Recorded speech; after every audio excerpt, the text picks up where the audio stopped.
Here is an example paper, a sample paper of our problem solution paper. Um, I wanted to walk through a number of considerations based on our previous work I thought might be helpful as you're drafting this one. Um, I'm offering it this week in hopes that it'll help you make progress on your rough drafts for peer review. So keep that in mind. All right. Um, so here we have, let me just do a quick scroll through. Pardon me for scrolling. I know for some this is disorienting. So this is what we have. We have almost, what is this, three full pages. And it looks like I've got a lot to say here on the sides. Hopefully it won't take that long.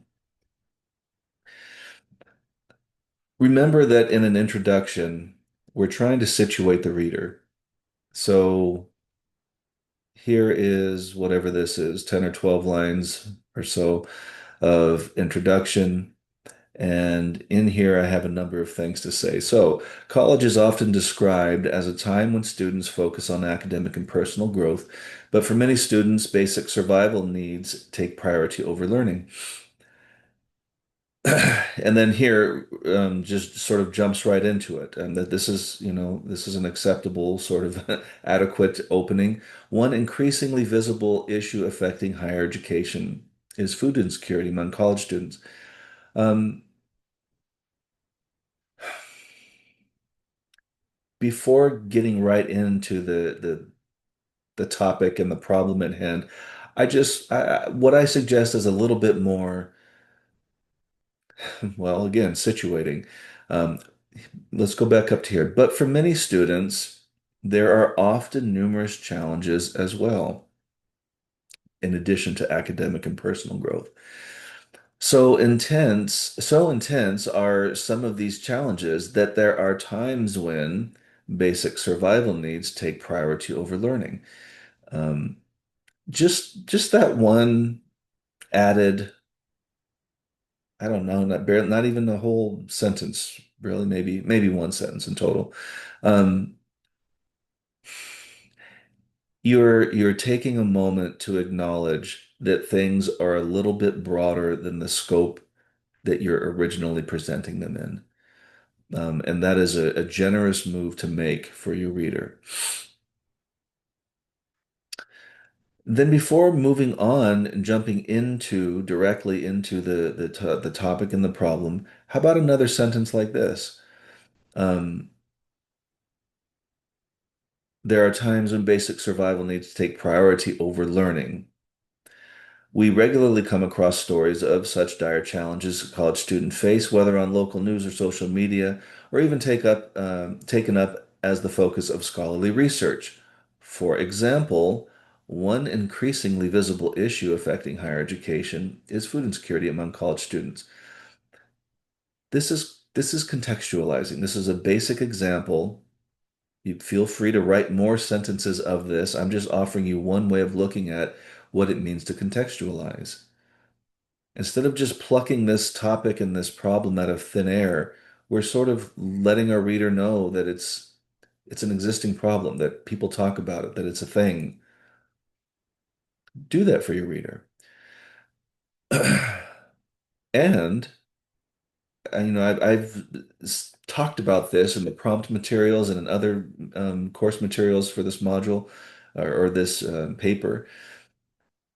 If you want to, I think it might be a good idea to try to find a source that you can sort of reference regularly throughout your paper because of this move right here.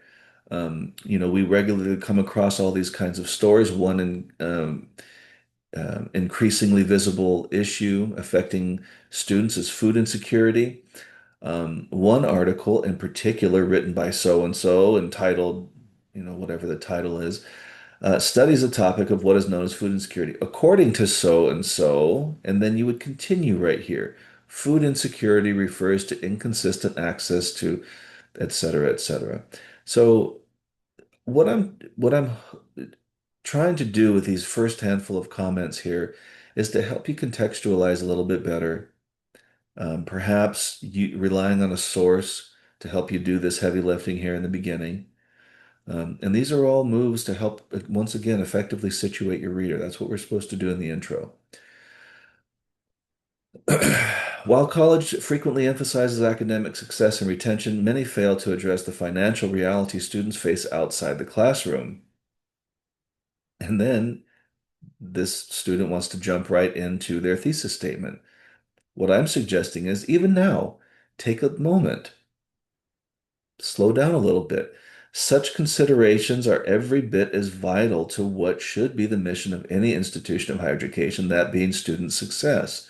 Given how consequential and, as I will argue, important language, argue, my argument is, I argue that fixable food insecurity is, I cannot fixable, that's an awesome word.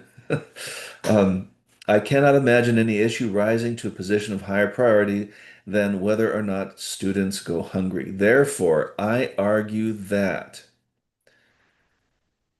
food insecurity among college students results from rising education costs and inefficient institutional support, and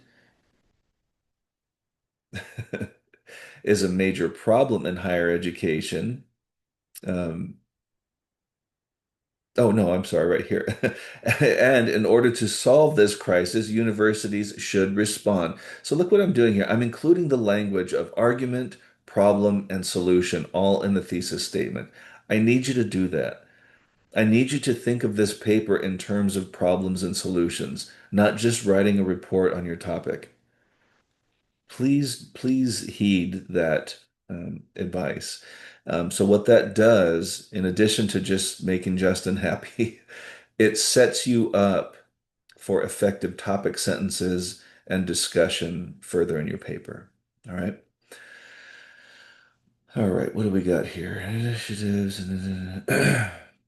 Oh yeah, and this, I have a comment here that if you do end up introducing some central text in your introduction, you're going to probably want to summarize it. So take a paragraph or so after your introduction and summarize that main text. It's optional if you end up doing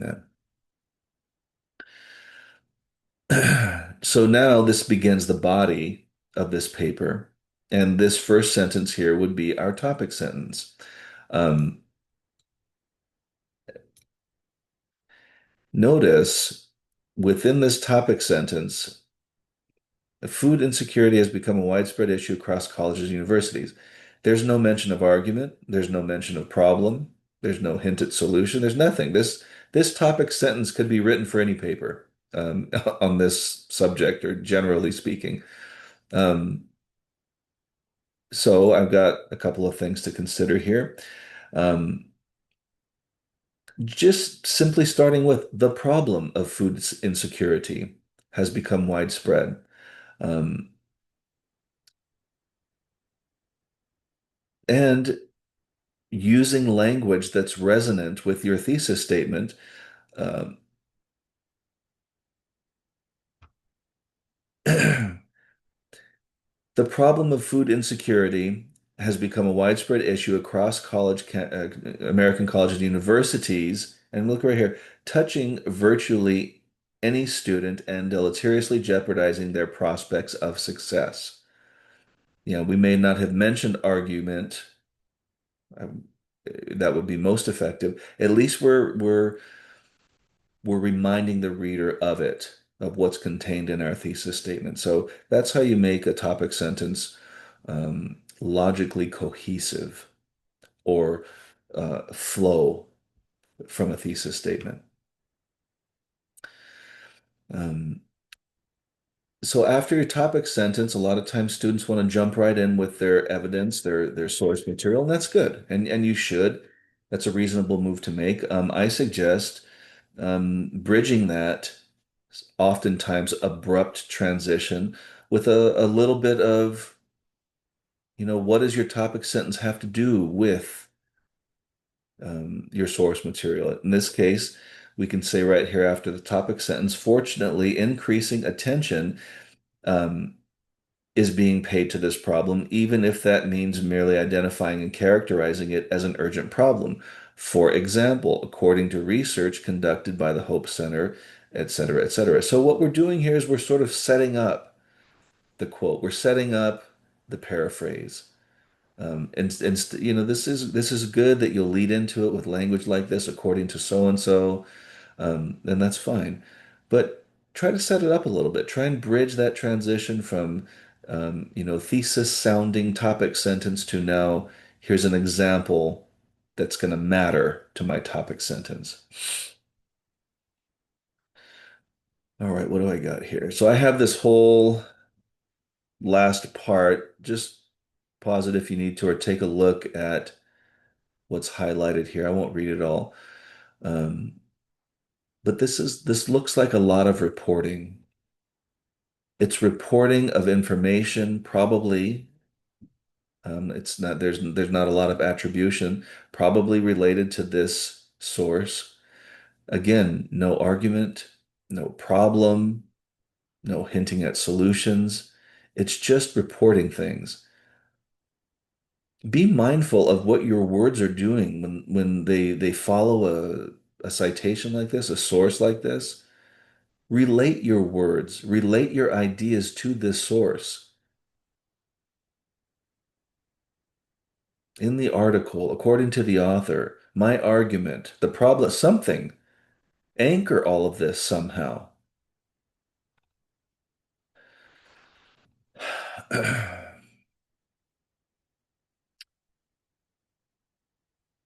Yeah, my comment here.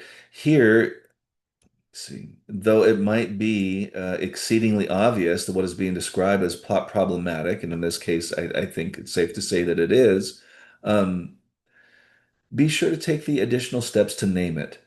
Just otherwise, we're not sure. We're not sure if this information is coming from the source. We don't know if the source sees it as a problem. Um, be explicit, be direct and overt when you write like this. Don't always assume that your reader is going to make that connection because they won't. All right, moving on. Um, Again, let's read this without any revision. Several factors contribute to the persistence of food insecurity and hydration. Again, if you didn't know this topic sentence belonged to a problem solution paper who's making an argument that so such and such needs to be done for the sake of such and such, back up in the thesis statement, you'd have no idea that this what this topic sentence was attached to. So just some, again, very basic considerations. Though several factors contribute to the persistence of food insecurity and higher education, I argue that one major cause is the rising cost of so and so. Just these little few words here are reminiscent of the thesis statement that you could do a much more effective job than this, but at least do things like this, please. And then we have some more words here. We have some vague reference to a source, perhaps. Um, and let's just assume for a moment that this was all done effectively, integrating the quote, bridging from the topic sentence to source. I get here to this point in the paragraph, and I'm like, and what about this? After you lead in. Um, When? Why is it when? This should be probably with. After you lead in with an effective topic sentence, gesture to some evidence. Um,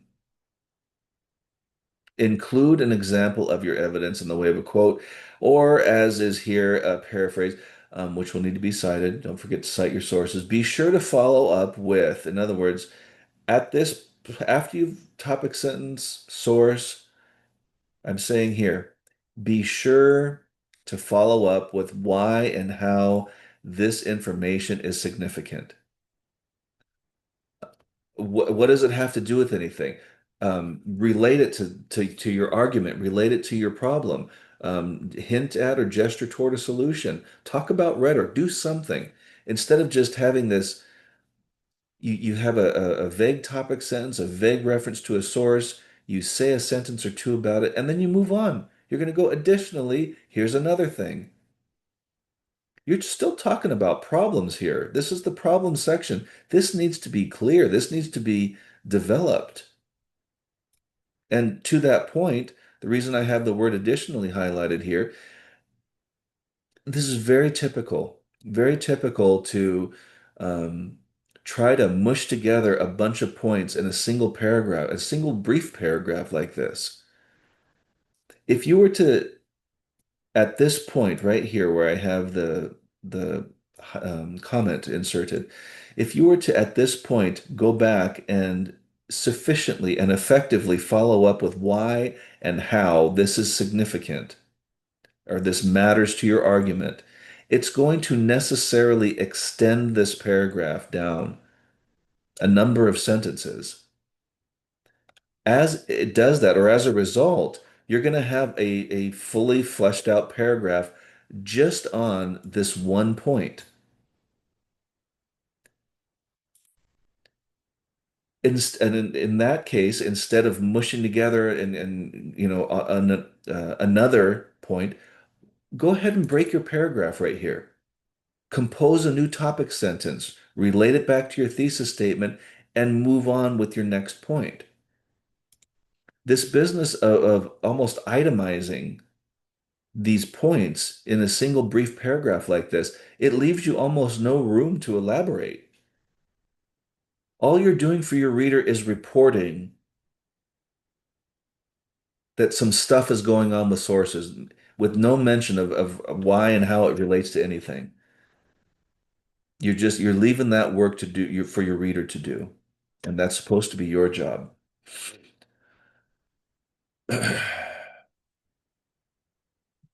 Yeah, in each of these places. And this first part of the paragraph at least had some vague reference to reports. This second part where there's another claim being made, there's no reference. That's what this comment down here is. There's no source material. There's nothing. We'll move on. This paragraph's basically the same.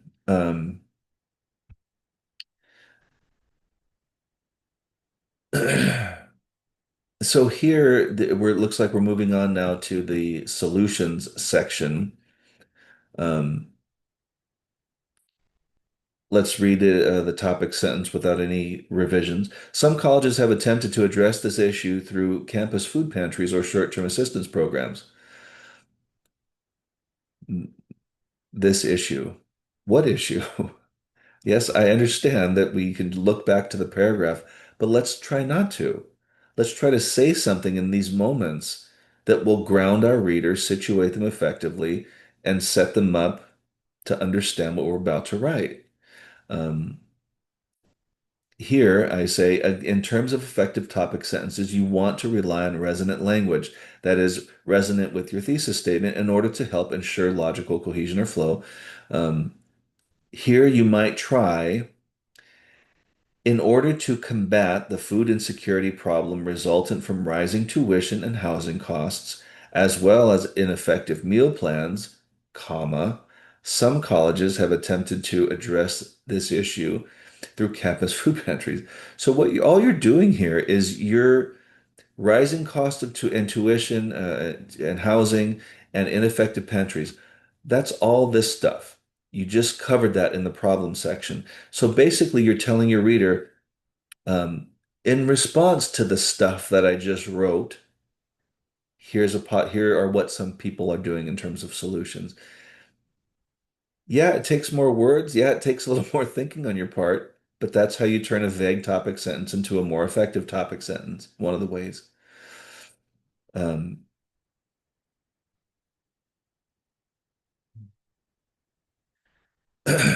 if we scroll down a little bit, we can see there are only two lines remaining in this paragraph. This is a very brief paragraph. This is just, this is, I mean, very concise, very brisk, hardly gesturing to things. It would be a lot more effective to slow down, include some source material, tease out why and how this matters to your argument. No mention of any of that here. We're just, here's one claim. In addition, here's another thing. Um, that's just, there's nothing of substance being said here. This is all superficial. So I feel like my comments are beginning to repeat. All right.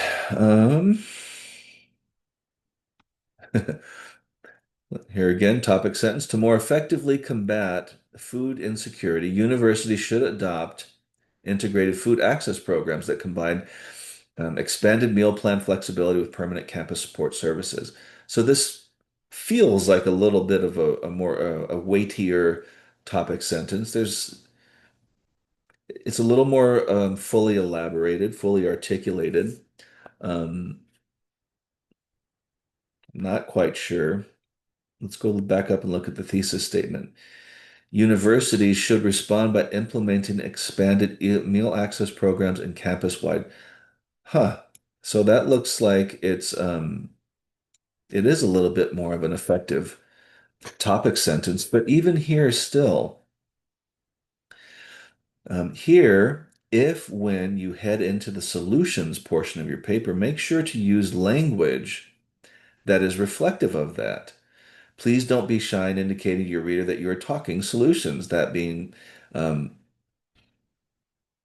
that beings, that should be begins, that begins here in the topic sentence. In other words, it's not clear that what we're talking is solutions here to the problem of food insecurity. Um, let's see.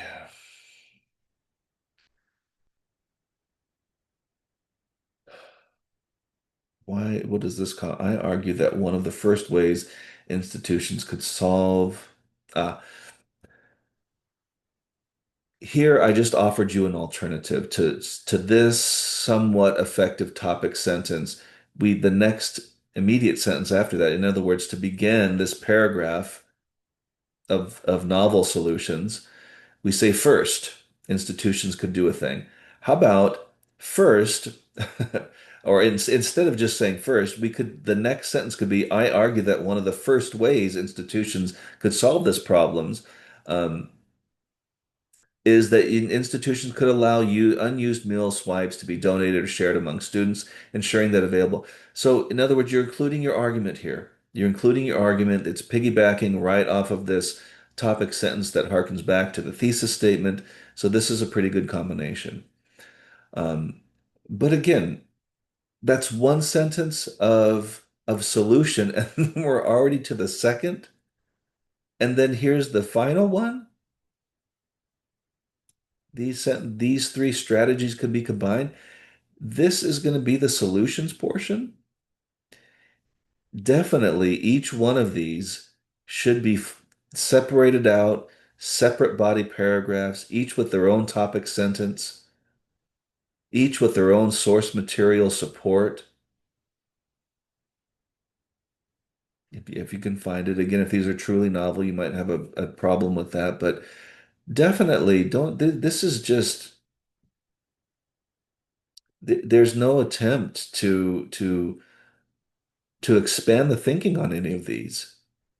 You're just plopping these into your reader's lap and telling them to figure it out. You do that for the reader. This is your paper. All right. All right, we're almost done here.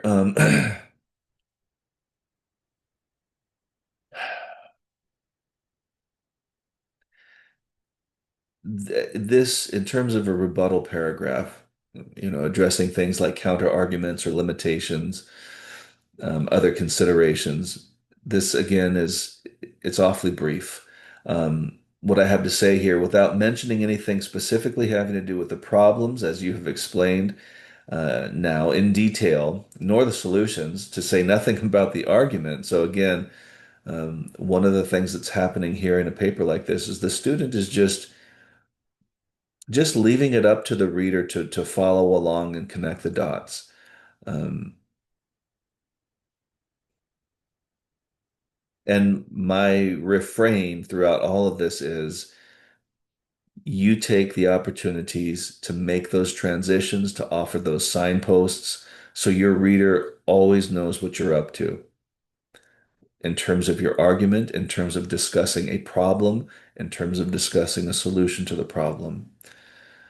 That way it's crystal clear every time. And, when we get, not for nothing, when we get down here toward the conclusion, this is a pretty brief conclusion. Imagine if all the things that we talked about so far, and again, this is not a comprehensive list. These are just the things I wanted to briefly mention to you, based on what I saw in the reaction papers previous. Um,